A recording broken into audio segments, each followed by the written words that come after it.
men are walking on the street. One asks the other, "What is punk?" The other one kicks a trash can over and says, "That's punk." The first man then kicks over another trash can and asks, "That's punk?" The second man says, "No, that's trendy."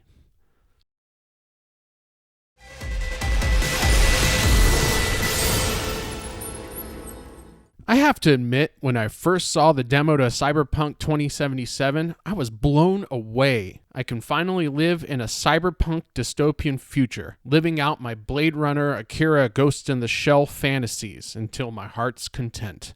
So it was to my disappointment when the initial reports of Cyberpunk 2077 said it was unplayable, and the first patch made it even worse. Even if you could play it, you were met with some of the funniest glitches of modern gaming history. Glitches like this.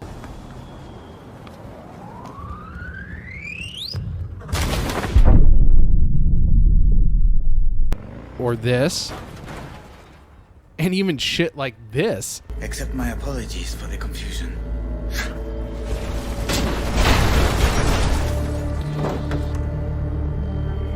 So I didn't pick it up, and slowly the game faded from my mind. And then Netflix announced Cyberpunk Edgerunners. Netflix has a solid reputation when it comes to anime. Let's just not talk about their live-action remake track record, though. So they had my attenzione. When I saw Studio Trigger was going to produce it and Hiroyuki Imaishi was going to direct, they had my subscription by the sack, son. Hiroyuki Imaishi has directed some of my favorite anime, including Dead Leaves, a short anime film where the narrative is on coke, speed, and adrenaline, packing 12 episode seasons worth of plot in just 55 minutes. He also directed Gurren Lagann and Kill la Kill. But if that's not enough down feathers for your waifu pillow, he did some work on Neon Genesis Evangelion and FLCL. So it was safe to say that the world of Cyberpunk was in good hands. But shit, I wasn't prepared for how well they were going to treat the world of Cyberpunk. Edgerunner's simple plot is about as simple as it gets. The misfit boy suffers a traumatic experience and is swept up by a group of anti-heroes. And at first, they aren't sure about him until he proves his worth, and they see potential in him even though he clearly doesn't. He's shown the ropes of his new life, and eventually he's going to lead this band of misfits. You see this coming a mile away. They all live in the world of Night City, where one can modify and cybernetically enhance themselves with seemingly a limitless amount of features. But with each addition and modification to your body runs you the risk of cyberpsychosis, a psychotic break that turns you into a kill-crazy maniac, no longer understanding the boundaries of reality and fiction. And depending on the scene, the way cyberpsychosis was depicted in Edgerunners was either sad, frightening, and at times, even beautiful. You have your typical cast of characters, the fucking new guy who will rise up from the ranks, his cynical love interest, the hard but fair leader, the intel gatherer, the wheelman, and no team is complete without the wild card. And all of this is pretty basic, but what keeps the audience from getting bored is the non-linear moments in the plot that make the story seem fresh and interesting. Sometimes you feel like you're missing key pieces to the plot's puzzle, but wait 5 minutes or even whole episodes, and the writers give you that piece of data that puts everything together. As the audience progresses through the episodes, you get a better understanding that the Edgerunners are just a band of mercenaries, not out to save the city or anything noble like that. Night City is just kind of happening to them, and they're just living their part. And for someone like me, who's never played a single second of Cyberpunk 2077, I have to say I never felt lost. There was never a moment of, oh, you just had to have been there type of inside joke that I never got. I'm sure they're throughout the show, but I never felt left out. The brutal fact of the show is no matter who you root for, in the grand scheme of things in Night City, everyone is just a pawn in someone else's game, which leads to double crosses, triple crosses, and sellouts. All things punks hate. Within only a few episodes, the writers managed to build up the Edgerunner team and show the camaraderie. So when the losses come, they absolutely resonate. It's famous for its sustain. I mean, you can just hold it. Well, I mean, so you'd have to...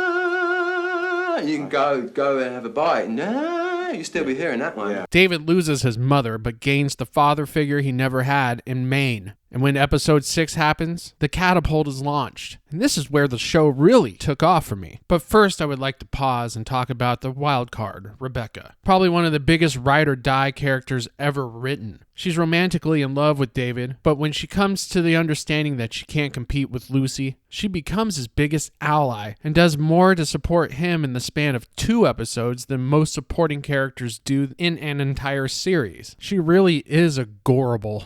And she might be the best girl. Maybe. But the cracks in the group's armor begins to expose themselves in episode 6. The show dips into a psychological thriller as Maine begins to lose his mind due to all the chrome he's implanted, descending into total madness, not capable of separating reality from his past or subconscious, eventually culminating in a cyber-psychotic break that puts the entire group in jeopardy. A tragedy plays itself out, and Maine can't forgive himself. He's lost all touch of reality now, and his only hope is to sacrifice himself to make sure David and the rest of the group lives on.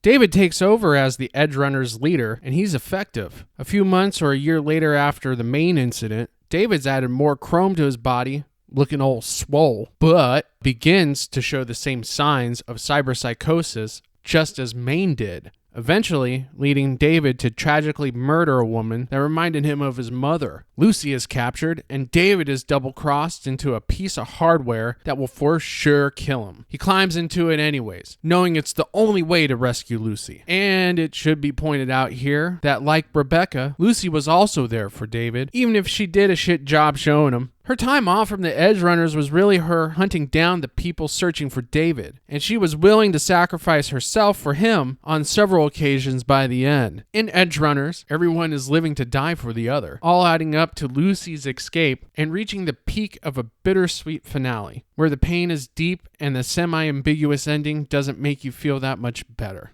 You don't make a name for yourself as a cyberpunk by how you live.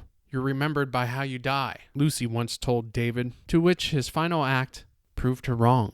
It's one of the most effective tragedies in anime history, and it does it in 10 concise episodes. Cyberpunk Edgerunners plays the strings of every human emotion, and it strums out a beautiful melody, never skipping a beat. And you could look at this as a 10-episode commercial for a video game, and you wouldn't be wrong. This has literally been one of the most effective ad campaigns and marketing strategies to date, and it's making me want to drop some serious cash on 2077, where Night City lives onward.